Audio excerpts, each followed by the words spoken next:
أعوذ بالله من الشيطان الرجيم. حتى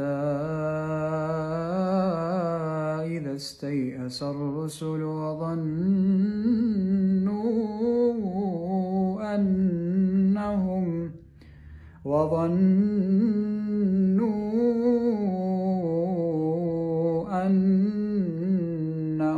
قد كذبوا جاءهم